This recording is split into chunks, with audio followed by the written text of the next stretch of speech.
उज्जैन में कुटुंब न्यायालय के बाहर शनिवार की दोपहर एक दंपत्ति के बीच झगड़ा हो गया। इनके बीच विवाद का केस कुटुंब न्यायालय में चल रहा था। भीतर पेशी निपटी और बाहर निकलकर पति ने पत्नी को गालियां देना शुरू कर दिया। इस मामले में माधवनगर थाने में केस दर्ज किया गया है। उज्जैन के माधवनगर थाने में शनिवार दोपहर मुस्कान पिता मुकेश सूर्यवंशी अपने पिता और परिवार के साथ पति सोनू पिता राजू बिजोरिया निवासी बालाजी परिसर की शिकायत लेकर पहुंची थी। फरियादिया मुस्कान ने पुलिस को बताया है कि साल 2019 में सोनू बिजोरिया के साथ उसकी शादी हुई थी। शादी के बाद मुस्कान को पता लगा कि सोनू के किसी अन्य महिला से भी संबंध है। इसको लेकर उनके बीच विवाद होने लगे। लगभग 4 महीने पहले फरियादिया मुस्कान पति से अलग अपने पिता श्रीराम कॉलोनी निवासी बुधवारिया स्थित घर पर रहने लगी।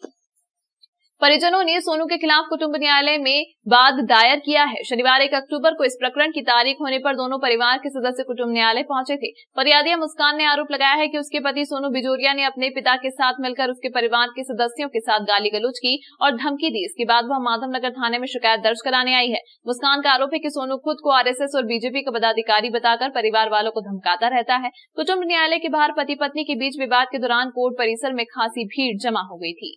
मेरे कोर्ट में आज मेरी तारीख थी और है ना तारीख के बाद है ना हम लोग बैठे हुए थे, मेरे पापा मेरा भाई हम तीनों। तो है ना इन्होंने ना हमारे पर गाली गुप्ता करी। मेरे ससुर राजू बिजोरिया और सोनू बिजोरिया ने, ये 82 बालाजी परिसर में रहते हैं। आज मेरी कुटुंब न्यायालय में तारीख थी और इन्होंने मेरे को प्रताड़ित करते कि तेरे बाप के यहाँ से 3 लाख रुपए लेके, और मेरे माँ बाप ने सब कुछ हर चीज दी है और तो भी मेरे को 3 लाख रुपए के प्रताड़ित करते हैं। आज हम तीनों मेरे पापा और हम लोग बैठे हुए थे और ये मेरे ससुर दोनों है ना बाप बेटे गाली वगैरह था वहाँ से हम लोगों को। तो हम फिर वहाँ से उठ के आ गए।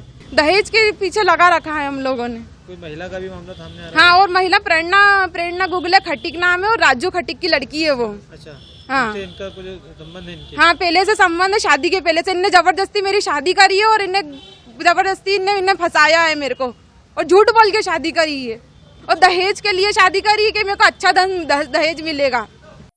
उज्जैन में आपके परिवार में संपत्ति संबंधी कोई विवाद है तो पुलिस उसकी भी सुपारी लेने लगी है। सिविल मामलों में भी सुपारी लेकर आपकी लिखा पढ़ी करवाई दी जाएगी, भले ही इसके लिए खुद पुलिस वालों को कानून का उल्लंघन क्यों न करना पड़े। जिले के नागदा में ऐसा ही एक घटनाक्रम सामने आया। उज्जैन के श्री विशाला क्षेत्र में रहने वाले विजय सिंह रघुवंशी ने शनिवार को मीडिया के माध्यम से आम जनता के बीच नागदा पुलिस की करतूत का खुलासा किया है। विजय सिंह रघुवंशी का नागदा में एक मकान था। कुछ दिन पहले उन्होंने 1 करोड़ 18 लाख रुपए में इस मकान का सौदा नागदा विधायक दिलीप गुर्जर को कर दिया है। विजय सिंह रघुवंशी और उनकी बहन माया रघुवंशी निवासी इंदौर ने इस सौदे पर अपनी सहमति व्यक्त की।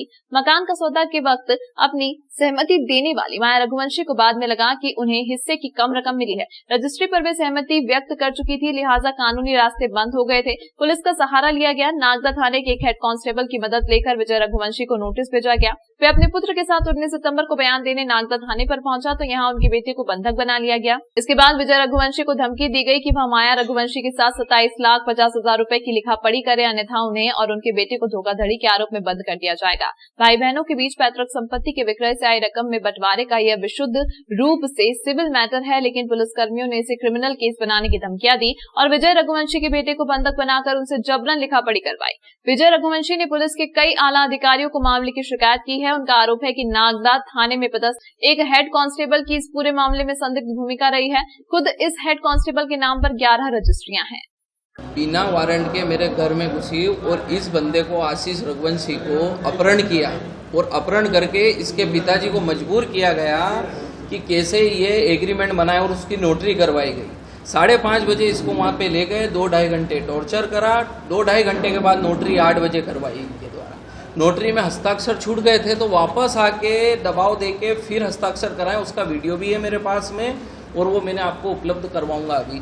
और ये सब घटना तो पुलिस की एक ऐसी घिनौनी हरकत है कि जो आदमी अपहरण करके किसी का भी काम करवा लो, जो किसी जमाने में यूपी बिहार में होता था। और हम इस हेतु 5 तारीख को शिवराज जी से इस ज्ञापन देंगे और उनके अधिकारियों की काली करतूतों से अवगत करवाएंगे।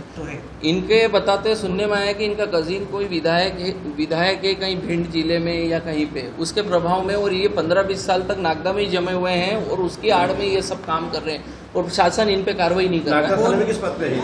2 स्टार बोलते हैं, हेड कांस्टेबल है। कौन है वो लोग जिनके पक्ष में रजिस्ट्री कराई गई है? कौन लगते हैं आपके? क्या पूरा मामला आपका? मेरा तो ये मामला है कि मेरे घर में बिना वारंट के वो लोग घुसे हुए, मेरी प्राइवेसी बंद करी हुई। रजिस्ट्री जो है उसका रजिस्ट्री मूल्य के हिसाब से 1 करोड़ 68 लाख में उसकी रजिस्ट्री हुई है। और रजिस्ट्री के मैटर के संबंध में सामने वाली पार्टी को ना हमें किसी को आपत्ति नहीं हुई। उसका जिसने मतलब जो हमारी बहन है, उस बहन ने खुद ने सहमति में पूर्ण रूप से सहमति दी और स्वीकृति दिए, स्वतंत्र रूप से सहमति देती हूँ ऐसा लिखा हुआ है। और इस मैटर में कभी आगे उधरे आगे नहीं दिया जाए। बयान देने के हिसाब से बोला, पहले भी कई बार फोन आया, कई लोगों को फोन आया, मैंने फोन पे किसे आया, कई बार पर्ची फोन पे आए थे। तो मैंने आप हमारे वकील को बोला, मैंने अच्छा जब बुलाते थाने में तो वकील ने बोला भाई आप नोटिस दो, तो उन्होंने नोटिस दिया कि आपको बयान देने के लिए आना है। तो बयान देने के हिसाब से गए हम। तो मेरे साथ में अटेंडेंट के रूप में मेरा बच्चा रहेगा साथ में, कि मेरे को क्या ऑर्थोडॉक्सी बीमारी पर चलने में प्रॉब्लम है, उसको लेके गया था।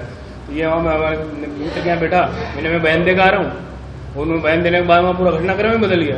उन्होंने इतना घिनौना काम किया है, पुलिस को करने से ऐसा से काम कर जो पहले बिहार और यूपी में होता है वो काम अपने एमपी में हो रहा है यहाँ पर। इसको ये तो किसी मैटर में नहीं है ना, बेन का मेरा मैटर है, वो मैटर है, इसका तो कोई लेना देना नहीं। इसको घुसल के लाए, आपके बेटे को बंधक बना के बंधक बना के रखा। रजिस्ट्री वो जब तक बोले ऐसा शपथ पत्र पे लिखा, नोटरी का रजिस्ट्री एग्रीमेंट करा 27.5 लाख का एग्रीमेंट करा के मेरे हाथ में लाके बताओ तो ही आपके लड़के को छोड़ूंगा, वरना आपके दोनों को ऊपर 420 का केस लगा और दूसरी धाराओं के अंदर कर दूंगा। आपका थाना माधवनगर पुलिस ने तेज गति से वाहन चलाने वालों और मॉडिफाई कर ज्यादा आवाज करने वाले वाहनों से होने वाले ध्वनि प्रदूषण को फैलाने वाले 2 पहिया वाहनों पर कार्रवाई करते हुए रविवार दोपहर 7 वाहनों को जब्त किया, जिन पर विभिन्न धाराओं में प्रकरण न्यायालय द्वारा चालानी कार्रवाई की गई है।